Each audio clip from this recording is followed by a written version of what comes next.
So guys, welcome into a brand new video. Now, we are doing our monthly video that we do on this channel. Now, is Cricket 24 worth it 6 months later?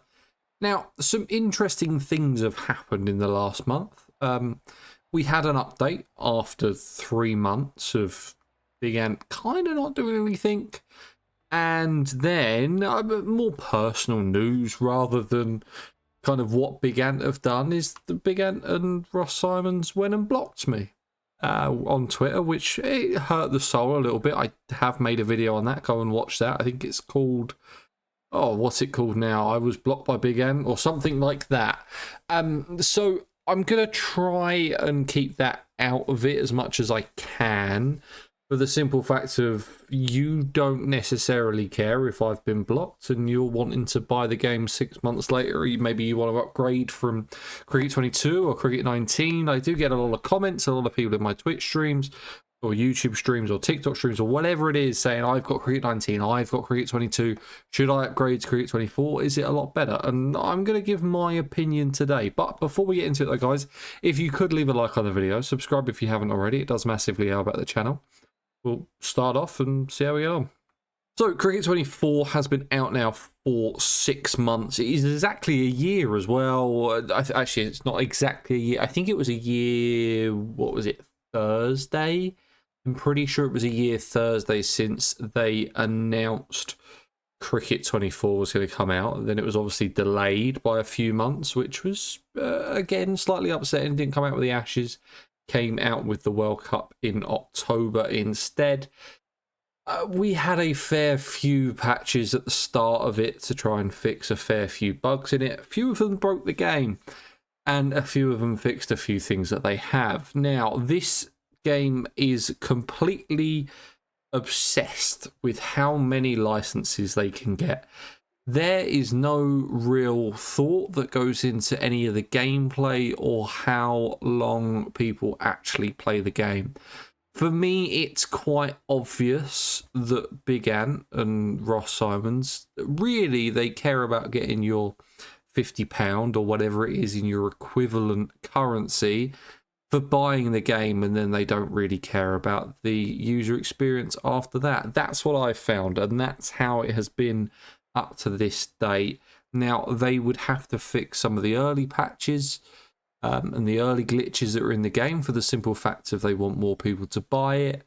But it doesn't feel like there's anything new coming. I mean, imagine that you're still waiting for stuff that was announced on release, for example, Pro Team mode, where it was like a FIFA Ultimate Team, or new cutscenes for the Ashes, or the new cutscenes for the career mode, or being able to choose your pathway a little bit better in Cricket 24 career mode. But no, it is basically a copy and paste from Cricket 22. And if you have Cricket 22, is it worth updating? Now, the problem that I have is that I very much like new games. I think the new games are the better games.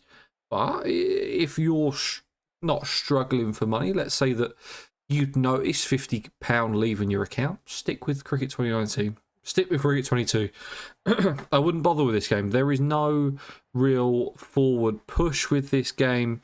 I don't know if there necessarily will be. Now, there was a tweet that came out this week saying that patches in the future are going to be different and there is going to be more content coming to the game. I don't know if I believe that. I thought that we'd see a lot more than we have already. So 6 months later, I don't know. I don't think personally at this point it is worth upgrading your game from Cricket 22. Cricket 22 definitely. Cricket 19 might be worth an upgrade. There's still quite a few differences between that game and this game. The career mode's basically the same. That hasn't changed, but the gameplay has slightly. So again, I'm very similar. If it's your last 50 quid, I wouldn't bother. If you just won the lottery, go for it. Why not? What's the worst that's going to happen? You're probably going to have a slightly better experience. The IPL teams being in it is nice. The Pakistan team being in it is nice. But these are all teams that you could have downloaded from the community anyway. I mean, that's the thing that I don't get, why they're so happy about the licenses.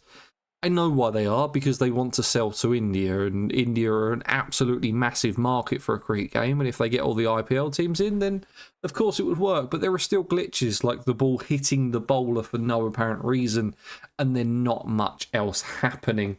That's kind of where I am with the game. Am I enjoying it at the moment? I don't think so.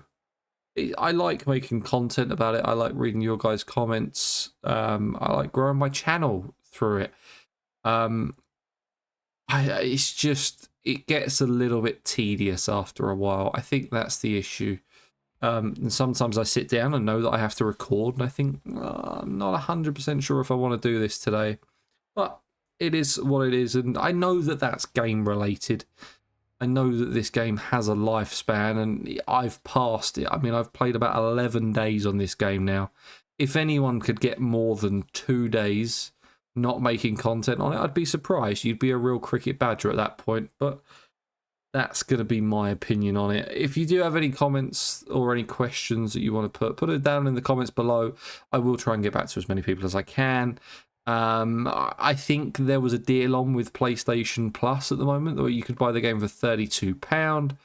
If you can get it for £32, then it's definitely worth it. So have a look around at the kind of comparison sites. CD Keys is always a good place to buy some games as well. But guys, that's going to be it for today's video. I very much hope you enjoyed it. Please remember to leave a like. Please remember to subscribe. And I'll see you in the next one. Cheers.